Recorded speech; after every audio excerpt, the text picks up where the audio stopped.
सर्वप्रथम म श्री धर्मगुरु। आज मिति 2082 साल असोज 24 गते शुक्रबार मेरो साँझको ध्यान तपस्या सके। म अहिले मेरै घरको कोठाको मन्दिरमा छु। मैले यहीँबाट बिहान साँझ राति 1 बजे ध्यान तपस्या गर्छु, सबैलाई राम्रो होस् भनेर।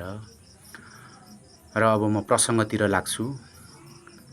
2082 साल असोज 19 गते आइतबार दिउँसो 2 बजेको आसपास थियो।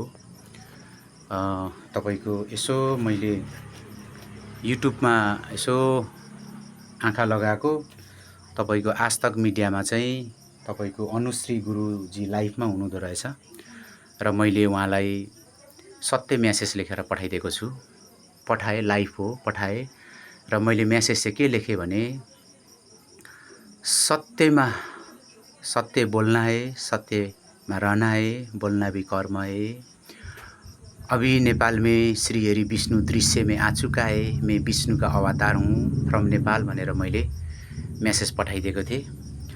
अब त्यो म्यासेजको रिप्लाई चाहिँ मलाई कस्तो आयो त, म यहाँ तपाईहरु सबैलाई म यहाँ देखाइदिन्छु त्यो म्यासेज कस्तो आयो त।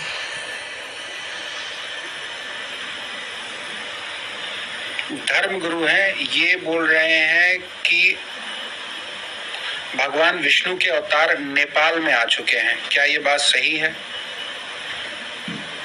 100% सही है। यस।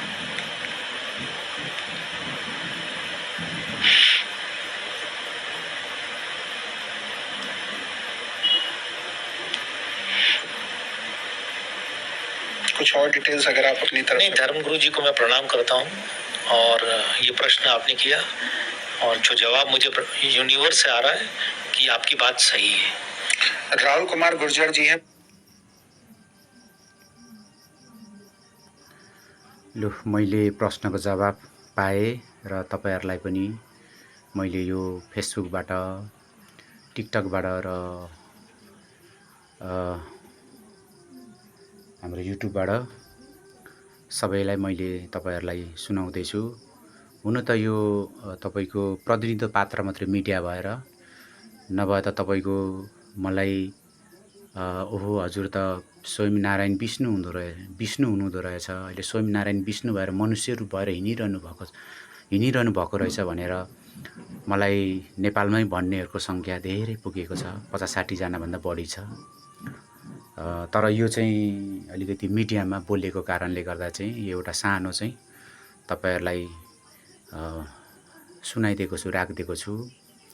म विष्णुको अवतार भनिरहँदा मेरै शरण पर्नुपर्छ मैले भन्दिन, किनभने सत्य एक्लो हुन्छ, हार्दैन।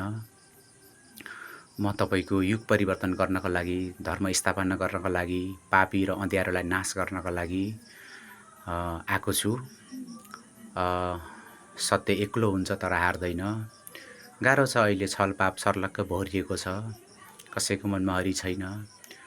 हामी भनेको देवभूमिमा, देवी देवताको भूमिमा छौं।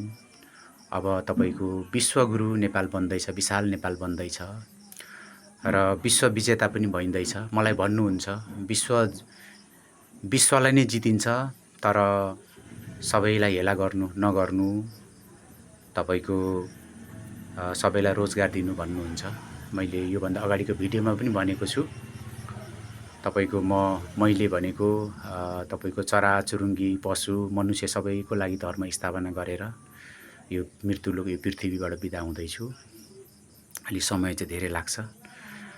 ल, आजको लागि यति नै। तपाईको कर्म, तपाईको सोच विचार कर्म बदलौं। मेरो जन्म स्थान चाहिँ सुनसरी जिल्ला, रामधुनी 7। मेरो पुर्खौली घर चाहिँ मेरो भोजपुर हो। ल, आज यति नै भिडियो बनाएँ। म श्री धर्मगुरु। आज चाहिँ म मेरो मन्दिरमा छु, मेरो कोठामा छु।